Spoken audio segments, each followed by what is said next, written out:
فلسطین یہ صرف آج کا مسئلہ نہیں ہے، بلکہ پچھلے 3000 سال سے اس سٹی کو قبضہ کرنے کی لڑائی چل رہی ہے۔ آج سے 3300 سال پہلے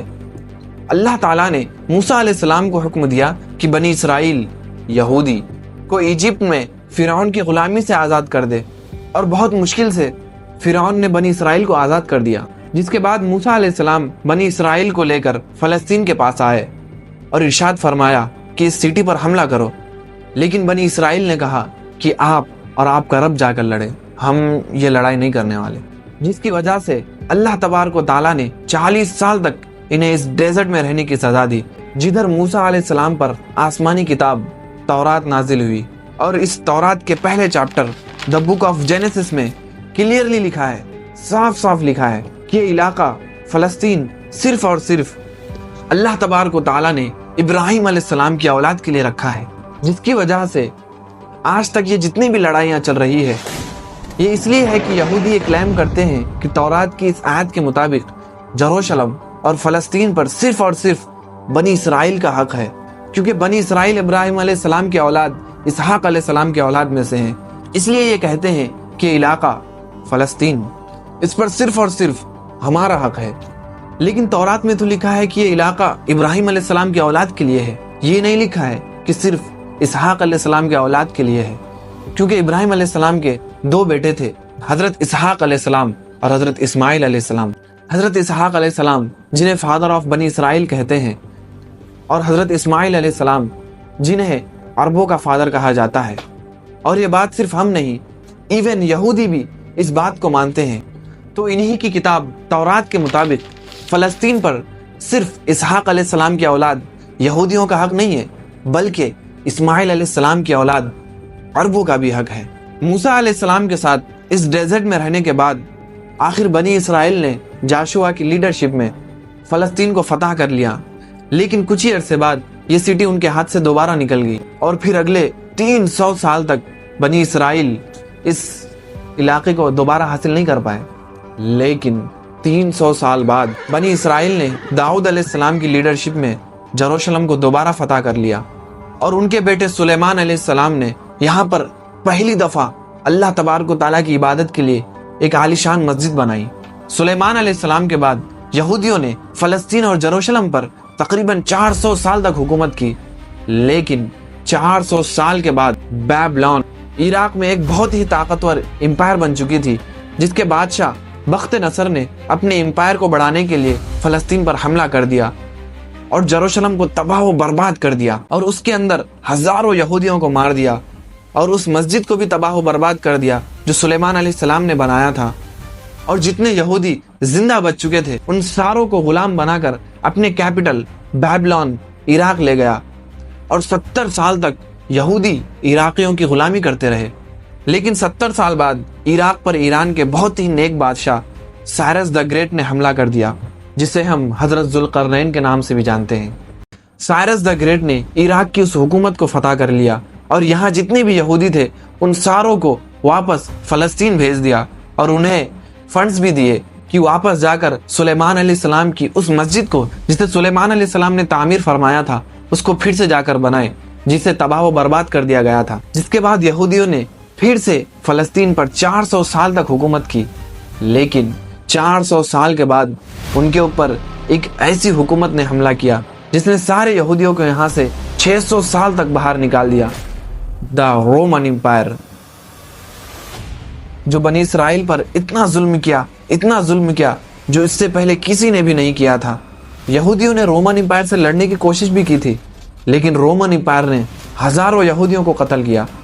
اور حالت ایسی خراب ہوئی کہ یہودی رومن امپائر سے چھپ کر غاروں میں رہنے لگے،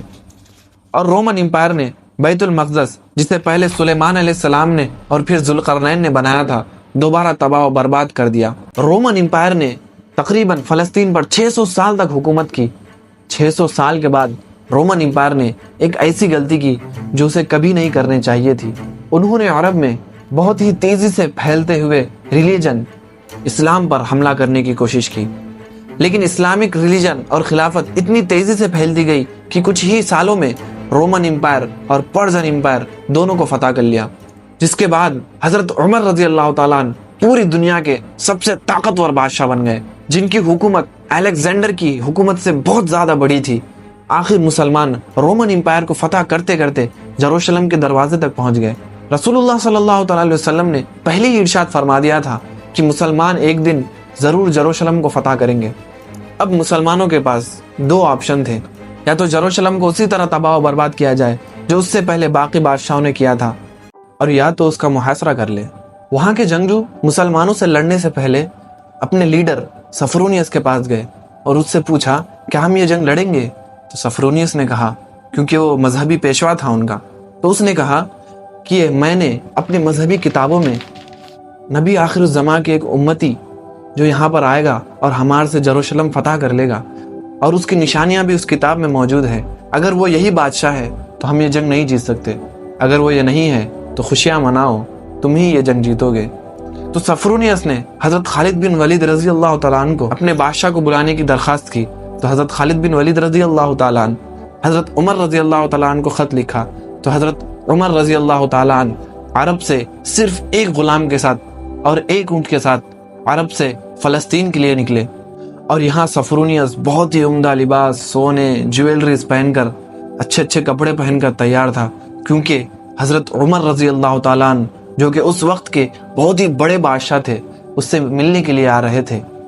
لیکن سفرونیس اور پورا یروشلم یہ دیکھ کر حیران و پریشان تھے کہ بادشاہ کا غلام اونٹ پر بیٹھ کر آ رہا ہے اور بادشاہ عام کپڑوں میں پیدل چل کر آ رہا ہے۔ یہ منظر یروشلم والوں کے لیے بہت ہی شاکنگ تھا،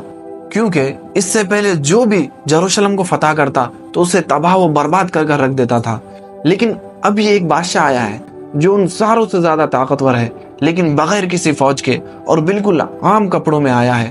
ایسا اس سے پہلے کبھی نہیں ہوا تھا۔ سفرونیس نے جب حضرت عمر رضی اللہ تعالیٰ عنہ کو دیکھا تو اس نے دیکھتے ہی کہا کہ یہی وہ بادشاہ ہے جس کا ذکر ہماری مذہبی کتابوں میں ہے۔ تو سفرونیس نے بنا لڑے یروشلم کو حضرت عمر رضی اللہ تعالیٰ عنہ کے ہاتھوں میں دے دیا۔ حضرت عمر نے سارے ریلیجنز کو آزادی دی اور یہودیوں کو بھی بیت المقدس آنے کی اجازت دی۔ اس کے بعد آلموسٹ 350 سال تک مسلمان، کرسچنز اور یہودی یروشلم میں بالکل پیس، امن کے ساتھ رہنے لگے۔ لیکن 350 سال کے بعد کرسچنز نے پورے یورپ سے فوج جمع کر کر یروشلم پر دوبارہ حملہ کر دیا۔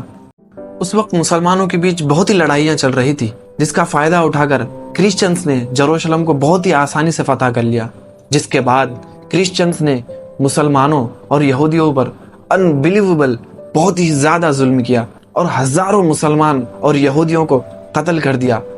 اور مسجد اور سینیگاگز کو بھی تباہ کر دیا۔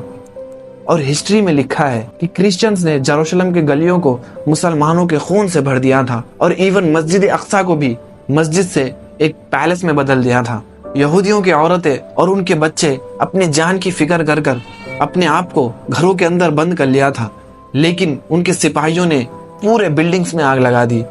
اور ان کے بچوں اور عورتوں کو زندہ جلا دیا۔ اور یہ سب ہم نہیں کہتے، بلکہ یہ اوتھینٹک ہسٹری کا حصہ ہے جسے یورپینز بھی مانتے ہیں۔ اس کے بعد کرسچنز نے آلموسٹ 90 سال 90 ایئرز تک حکومت کی، لیکن پھر 90 سال بعد مسلمانوں کے ایک بہت ہی بڑے بادشاہ حضرت صلاح الدین ایوبی نے کرسچنز سے یروشلم کو فتح کر لیا۔ اس وقت سارے کرسچنز کا یہ خیال تھا اور وہ تمام ڈرے ہوئے تھے کہ صلاح الدین ایوبی ہمیں اسی طرح قتل کرے گا جس طرح ہم نے جب یروشلم کو فتح کیا تھا تو تمام مسلمانوں کو ہم نے قتل کر دیا تھا۔ سب یہ سوچ رہے تھے، لیکن صلاح الدین ایوبی نے بالکل حضرت عمر رضی اللہ تعالیٰ عنہ کی طرح ان تمام کرسچنز کو معاف کر دیا۔ ایون کرسچنز بھی اس بات پر حیران ہوئے کہ ہم نے جب یروشلم کو فتح کیا تھا تو تمام مسلمانوں کو ہم نے قتل کر دیا تھا، لیکن صلاح الدین ایوبی نے کہا I am not those men. I am صلاح الدین۔ صلاح الدین ایوبی نے ان تمام ریلیجنز کو پھر ایک مرتبہ آزادی دی اور مسجد اقصی جسے کرسچنز نے ایک محل پیلس بنا دیا تھا اسے پھر ایک مرتبہ مسجد بنایا، اور صلاح الدین ایوبی نے وہاں پر پہلی نماز ادا کی۔ یروشلم کو جب بھی کسی بادشاہ نے فتح کیا تو وہاں پر بہت خون بہایا ہے، سوائے مسلمانوں کے جنہوں نے بالکل پیس اور امن کے ساتھ اس سٹی کو فتح کیا۔ صلاح الدین ایوبی کے بعد پورے ابراہیمک ریلیجنز پھر ایک مرتبہ یروشلم میں بالکل پیس اور امن کے ساتھ